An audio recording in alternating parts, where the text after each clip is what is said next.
Okay. They said be prompt and on time, so I won't lock the door. We'll probably have some people show up. But thank you for coming. My name is Brother Howell. I know they advertised Elder and Sister Whitney, who are really great missionaries. They had something come up, I'm not sure what it was, and I got a call. I'm more than happy to help out. I serve at the Employment Center in American Fork in the Deseret Industries building. I'm a volunteer there. That's why they let me grow this, I think. If I was a full-time missionary, I'd probably have to shave it off. But anyhow, I love my service over there, and I love talking about employment. One of the reasons why is there's a myriad of things you can do in the church to be of service.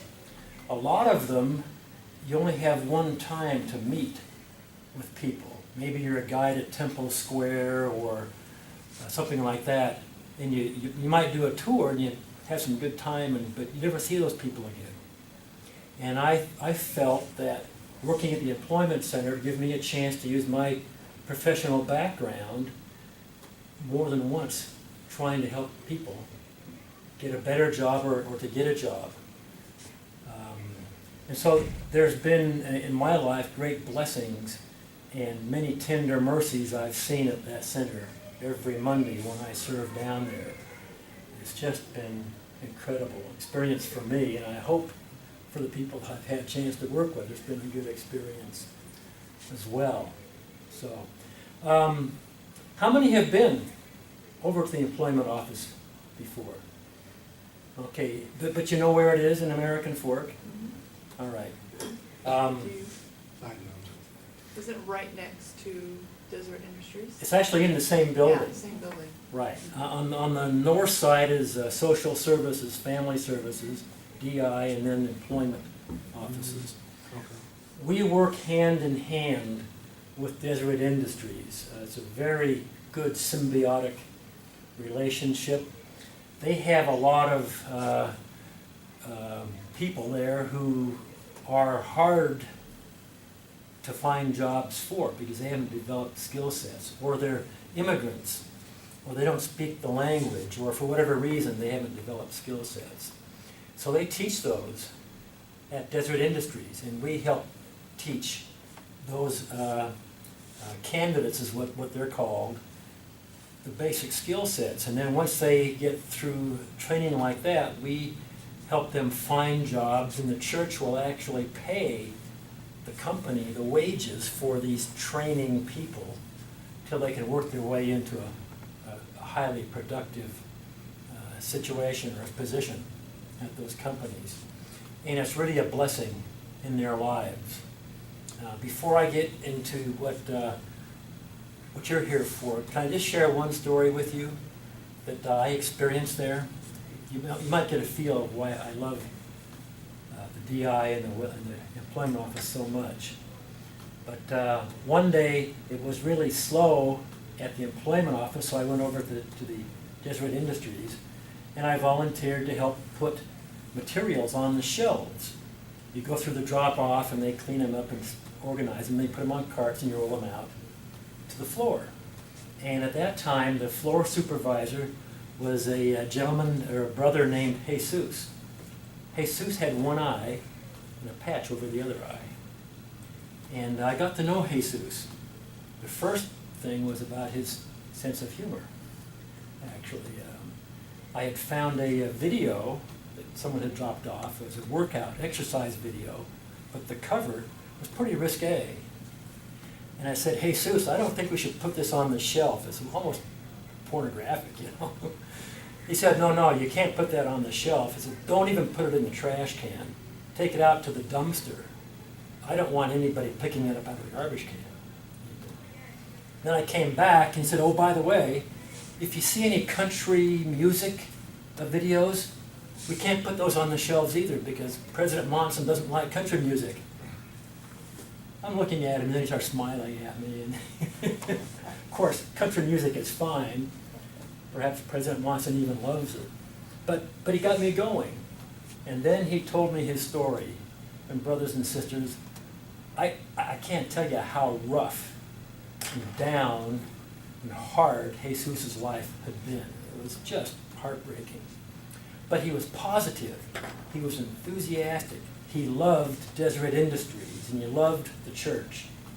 And then he said to me, he said, Brother Howell, tell the people in your home ward how thankful we are for their generosity, meaning all of the things that were being dropped off and contributed. Because for a guy like me, it's changed my life.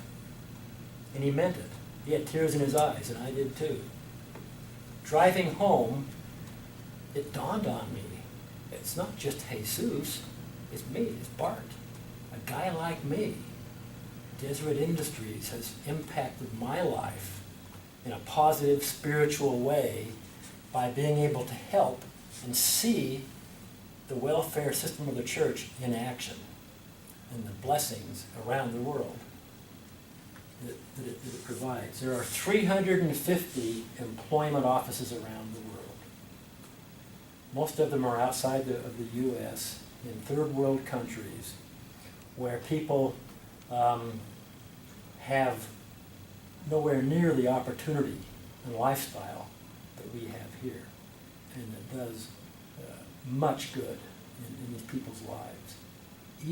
Even just having a little micro business where they sell homemade goods to tourists is a big improvement in their lifestyle. They can feed their families. Okay. Let me find out what your interests are, your needs. What can we do here today to help you and to maybe give you some information about the employment office that will even further help? I was talking to Ben, right? Mm-hmm. Who was looking for maybe upgrading his, he's got a good job. He just wants something that is more fulfilling, it sounded like. I need something that's, offers a little more balance. So I can, 4:30, 5 o'clock, I can shut that job off and then spend time with my family.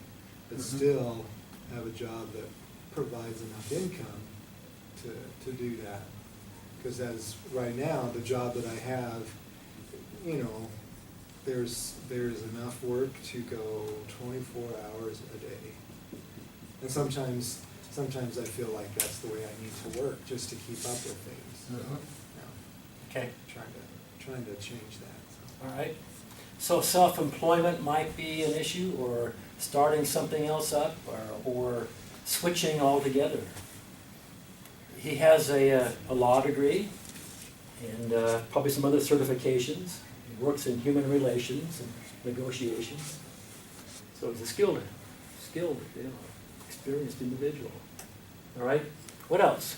Who else had something they would like to share that we can try to identify and work with? My son is 33. He's been through the employment program. Okay.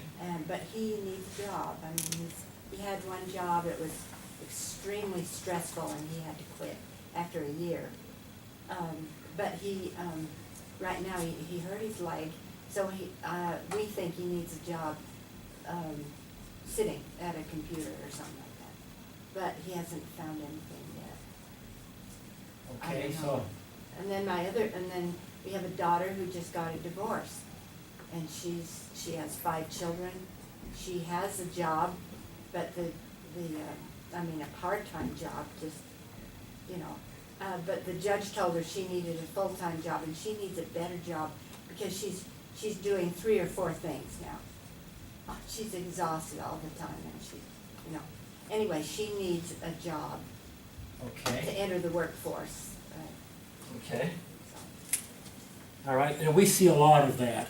oh, I bet. We have a lot of returning sisters, mothers, single mothers to the workforce. That's basically probably why I'm here, is I've got one who's going into kindergarten. That's not necessarily freedom yet, but I'm just getting to that place where I'm starting to think about something a way I might be able to contribute if I want to, and just thinking about it.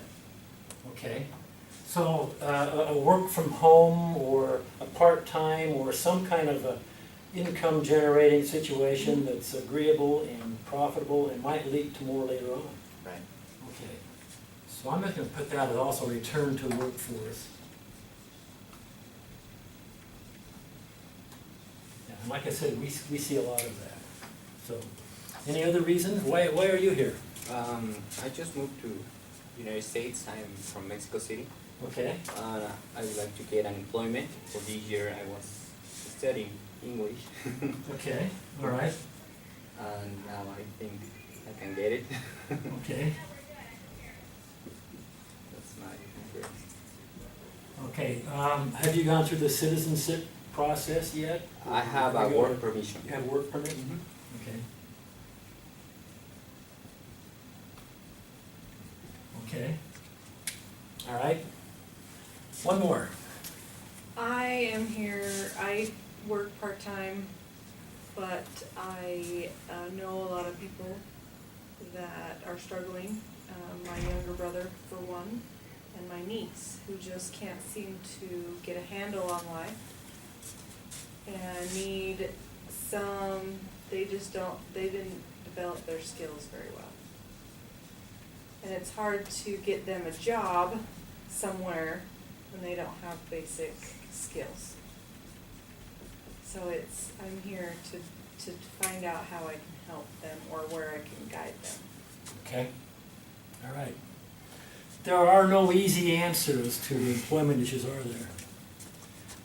And yet, it was President Hinckley who said that we are not filling our mandate as Christians if on Sunday we love and respect each other, but the rest of the week there are those who don't have a job, whose self-esteem is being destroyed, who are discouraged, who get depressed, and we don't do anything to help them.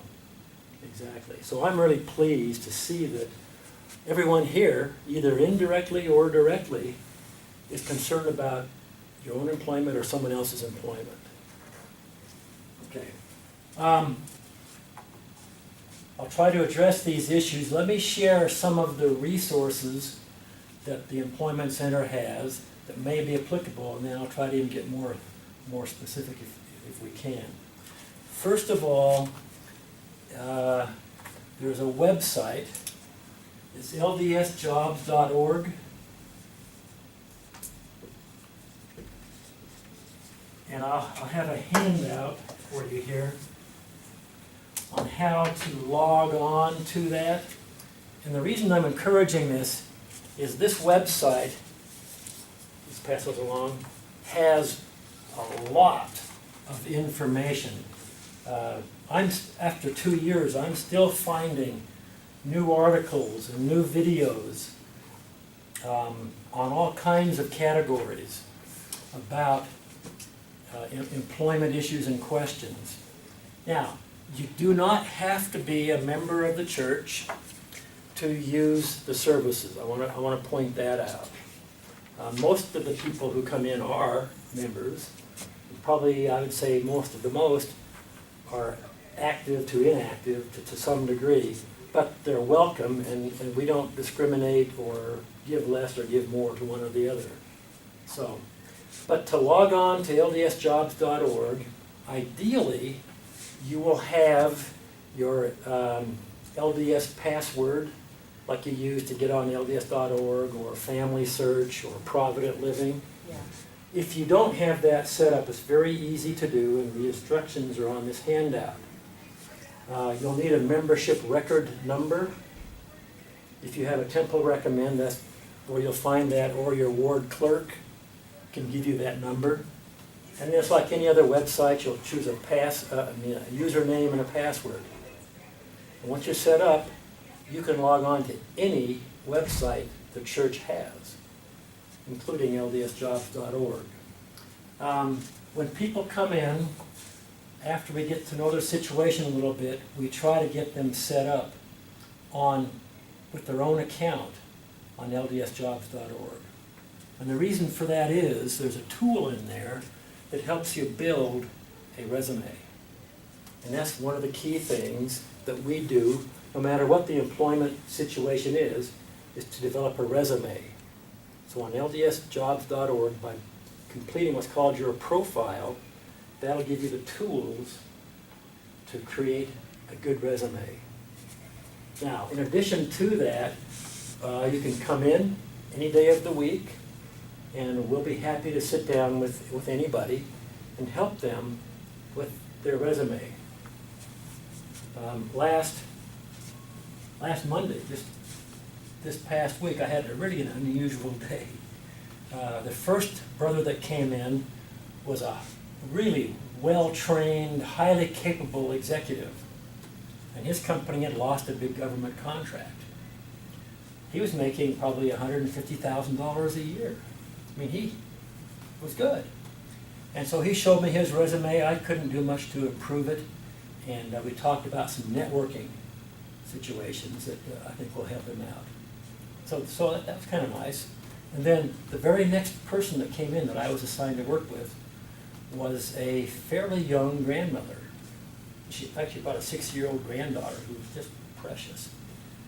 This lady, unfortunately, had had a lot of bad luck and made a lot of bad decisions in her life. Her resume was Walmart, McDonald's, semi-skilled positions. And she needed, she didn't have her own place, she was staying with family, so she needed some real help. And so I spent about 2 hours on the computer helping her just create a resume. And then once we get that perfected, then we will even suggest places to look for jobs for her.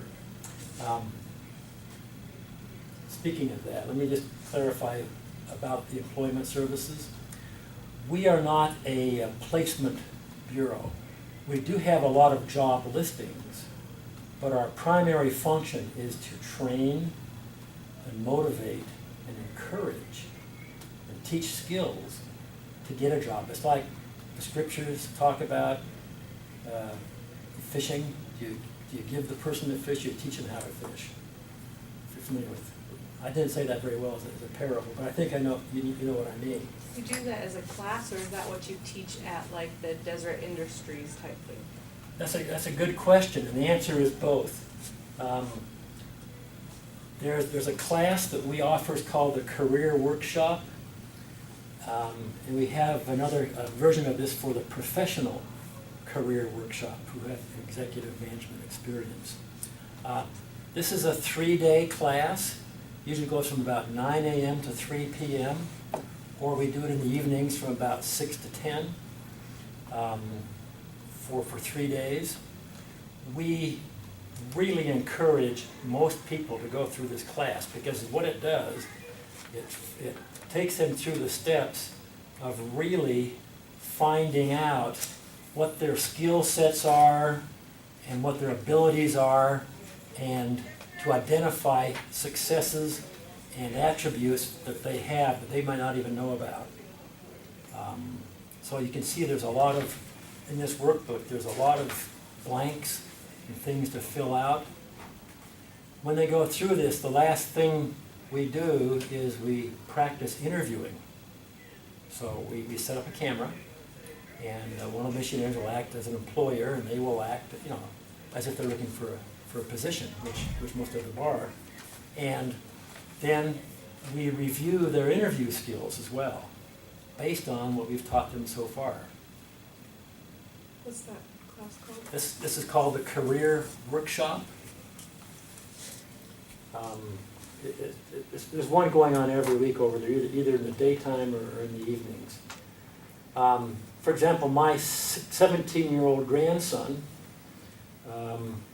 is going to go through that class starting next week. Now, he's a senior in high school, but you can't start too early in learning how to do these things. So he'll be one of the younger ones in there. My grandson has Asperger's syndrome, mild autism, so he needs some extra help. But I think he can handle it. So anyway, the Career Workshop is a good tool. even especially for returning to the workplace, okay? One of the things that we find in returning to the workplace is skill sets. And a lot of the, unfortunately, a lot of the sisters that come in are not very skilled with the computer. They don't know the programs. That's me. Yeah, okay. All right, so, and that's a big thing in today's market. There are online classes, there are community services, MATC, up at Thanksgiving Point, that's the Mountain Atlantic Applied Technology College, offers computer classes. Some of the for-profit colleges like Stevens-Henniger offer those, but there's a number of classes you can do online. There's one, and I can't remember the name. Shoot. It's a very successful businessman, has devoted his life to providing free tutoring online for high school and college kids. And he has hundreds of classes that he's sponsored and perfected that you can log on to online, including basic computer programs. There's a lot of places in the community, and sometimes you can find a big rec centers or community center Yeah. offer free computer classes Yeah. too. Yeah. So that would be certainly something in your situations that I would really encourage you to do. Another thought that comes to mind, just a little tip here. Most companies now have you apply online, and before you submit that application, check out the company on their website and check out the job descriptions they're offering. Usually in the job descriptions, they will list certain skills or qualifications that you need. If you have those, make sure you mention them in the same words as they listed them. And the reason for that is most companies now have a computer algorithm set up where they match their requirements and your qualifications. And if they don't match, you're gone. You're in the Ethernet somewhere, and nobody will even see your application. So that's just a little thing that's happened in the last 2 or 3 years that you need to be aware of. Okay, another class that we offer is called the Self-Employment Workshop. This is held once a month for 3 hours every Thursday night. It goes for 4 weeks. And the purpose of this class is to help you understand what a business plan is like, so that you're not one of the 90% of new businesses that fail within 5 years. That's about what most experts will tell you is the failure rate. So this helps you get a good start, and we also train you on that business plan and those kind of ideas. So we have usually a pretty good group attending the self-employment workshop as well. Okay, one other thing that, I'm thinking of something really quick. go ahead. So this self-employment, I'm all of a sudden thinking of my son, who's only 14. But as he begins into 9th grade, and then they start, they start telling you your grades are important and all these things, and then when it's time to decide on a class, they're like, well, what do you want to be when you grow up? And how, everybody relates to being 14 and having no clue. But as a mother, I'm thinking of, what I know about him and thinking skills that I think might be important for him to have. And what type of things are they teaching in self-employment classes?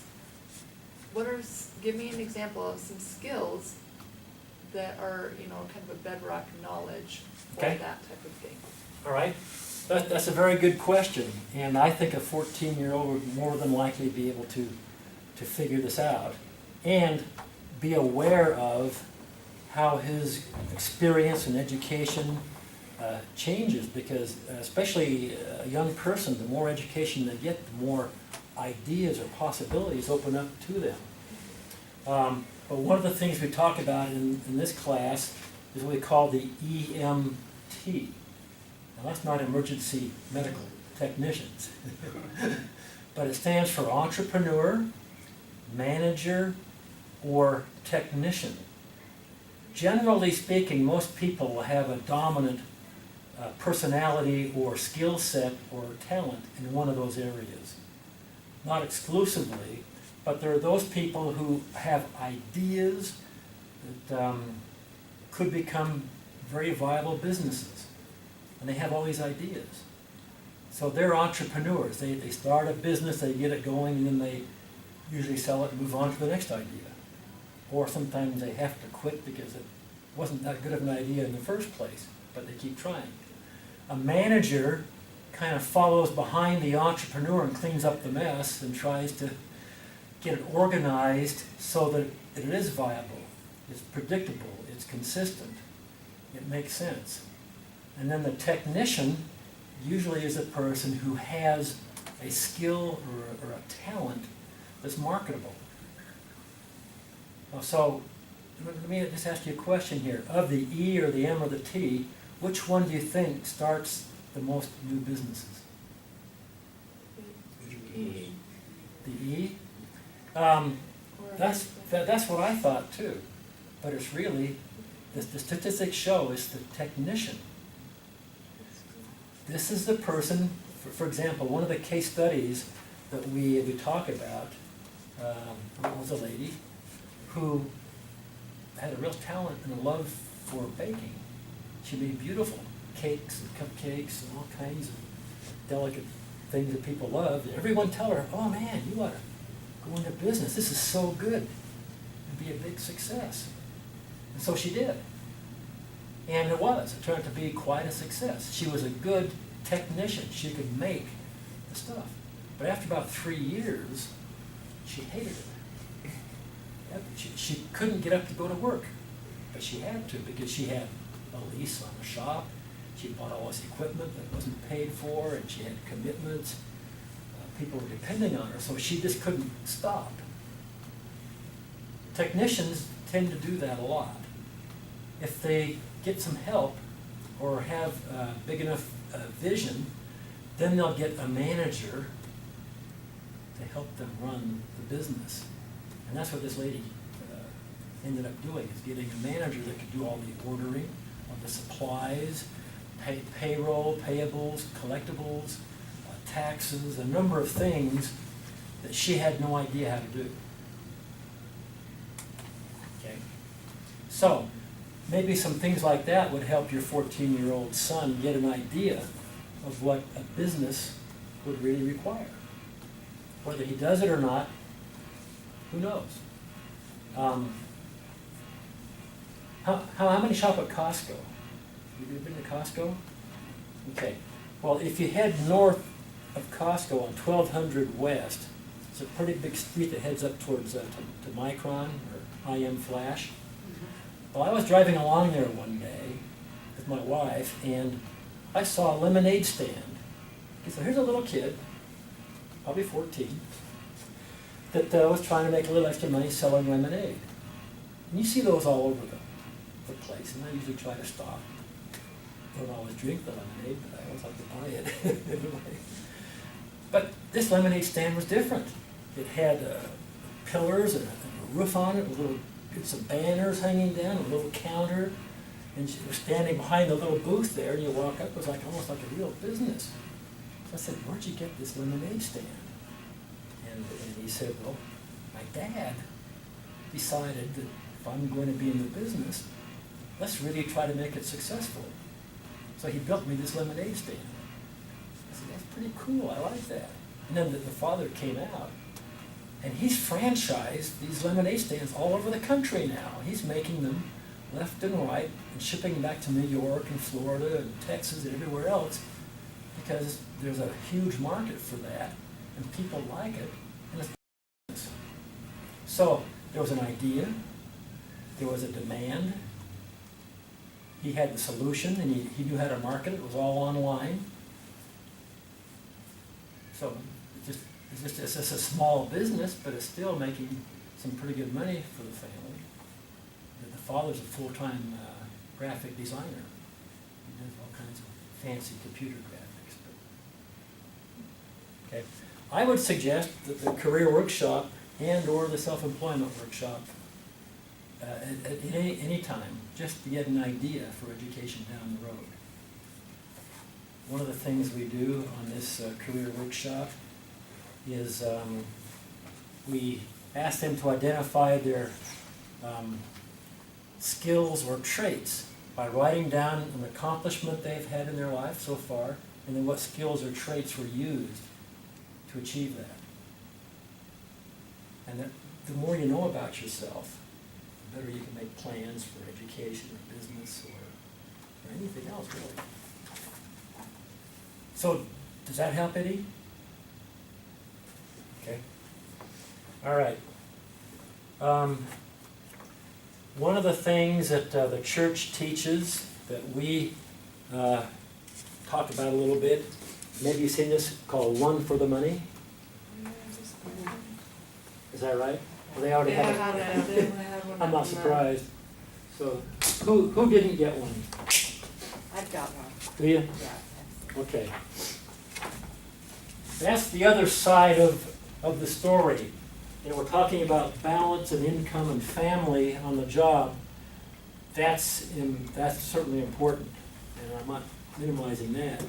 But a lot of times we have people that come in that we have to say almost, you know, true, you're underemployed, but you're also out of control in your budget. And maybe that's why you're underemployed, because you're spending too much money. So we don't get into financial counseling that much, but sometimes that's the issue. They have to be honest and face up to that. So, okay.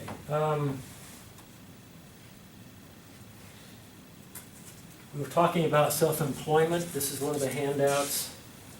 Kind of talks about that a little bit. All right.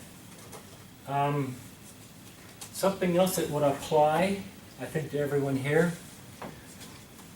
There's a points out on this little flyer I'm going to hand out now. The majority of new jobs and positions are found through, what do you think? Friends. Networking.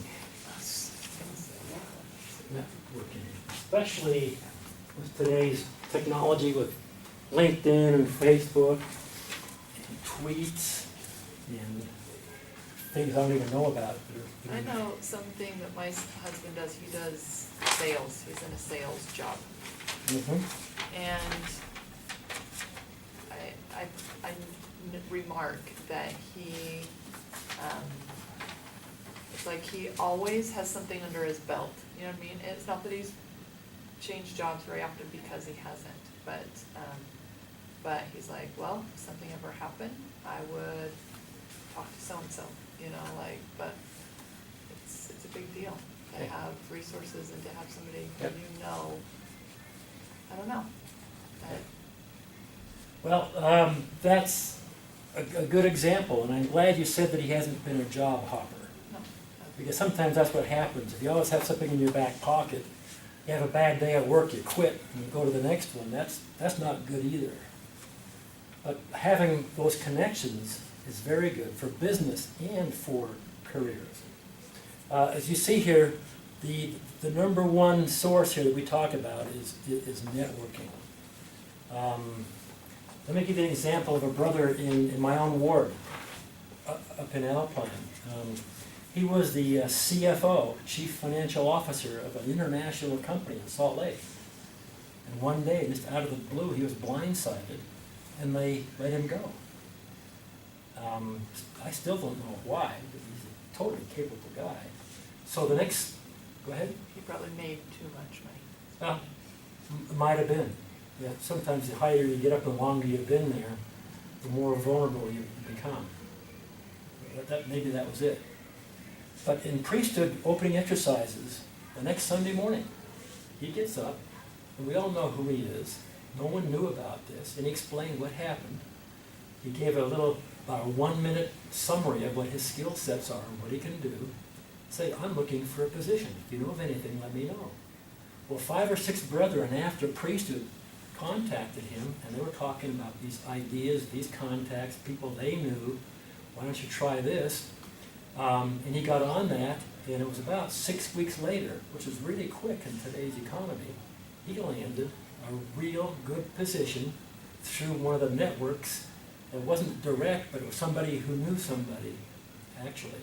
And he got a great job and continued on. They had a boy on a mission and everything else.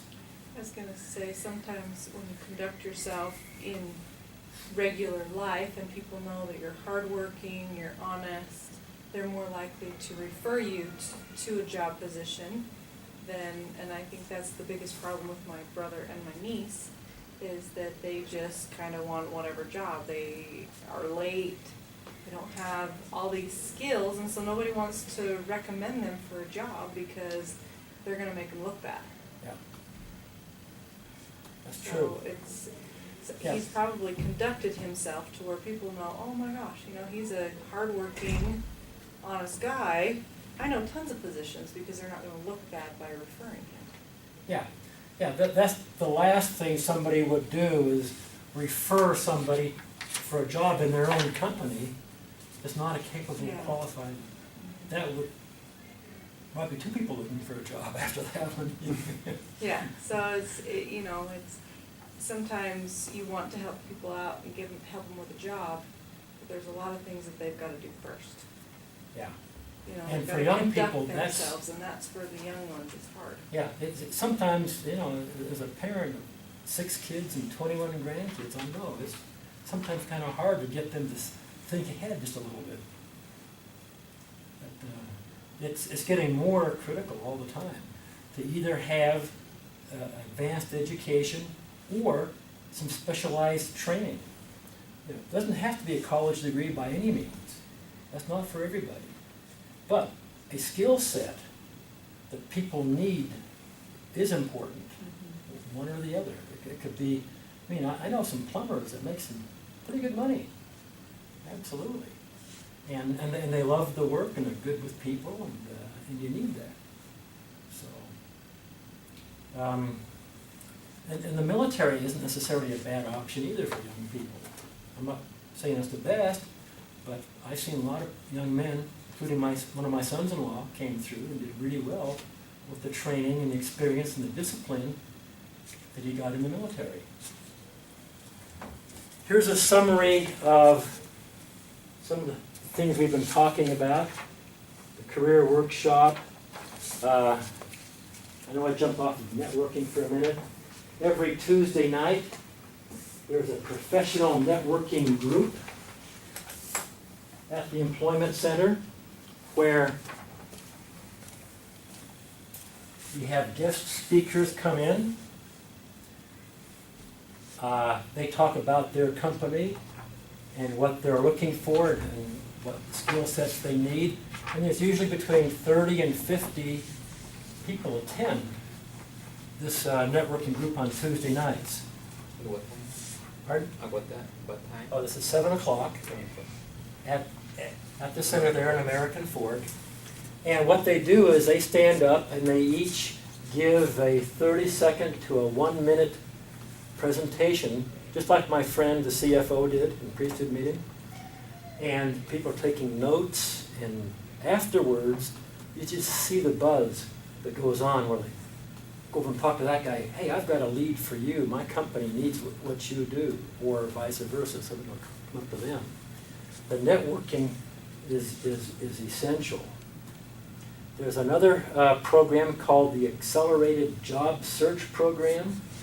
This might be something for you to break away every morning at 9 o'clock.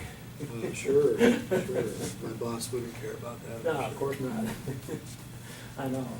But with that, it's kind of like networking on steroids, because it meets every morning, and we give them assignments. They need to make so many phone calls, send out so many resumes, and have a goal of so many interviews. And they come back the next morning and report every day how they did.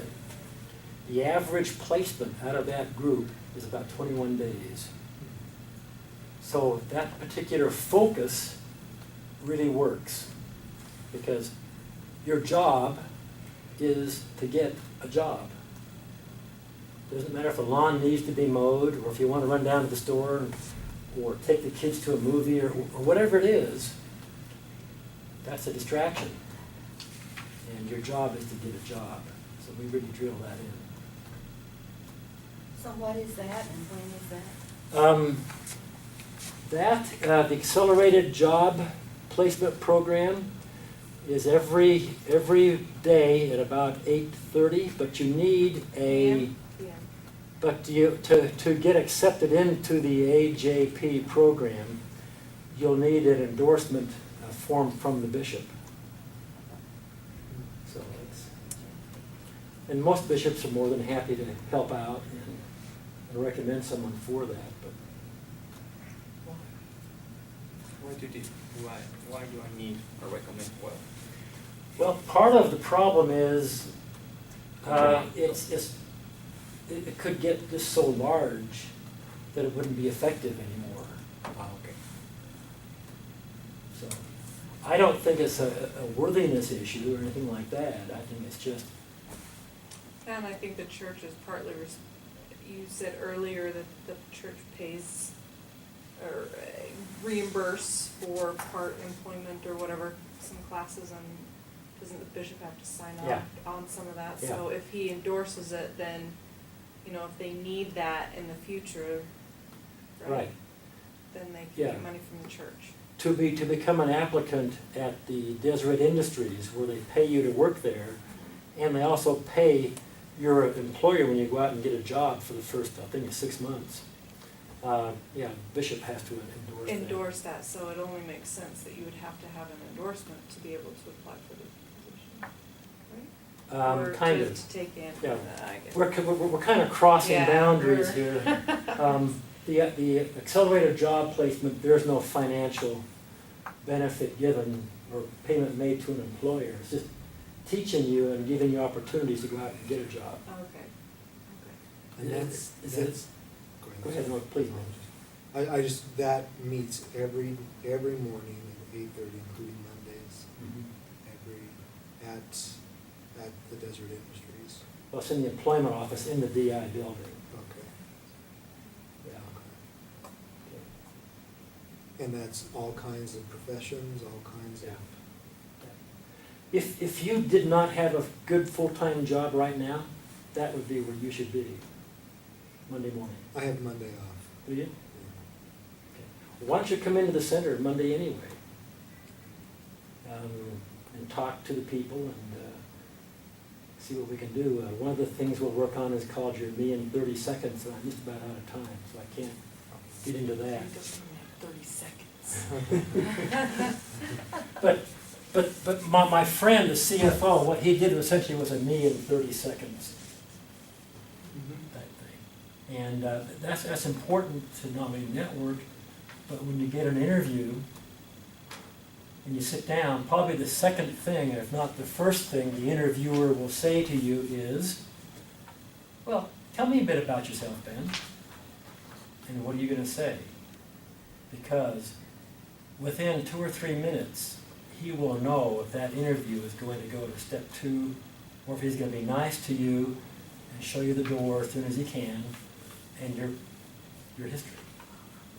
You have about that much time to get their interest and to persuade them or to convince them or psych them or whatever you want to call it, that you're a good potential employee for that company. Would you recommend that I come in a suit and tie? No, but don't come in cut off some flip-flops either. Maybe that just means I'm easygoing and flexible, and very open to. No, that's fine. I just. Yeah. Okay.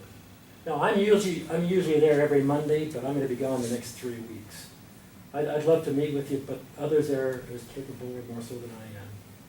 So I'd encourage that. How can I ask one other question, Please. just real fast? Please.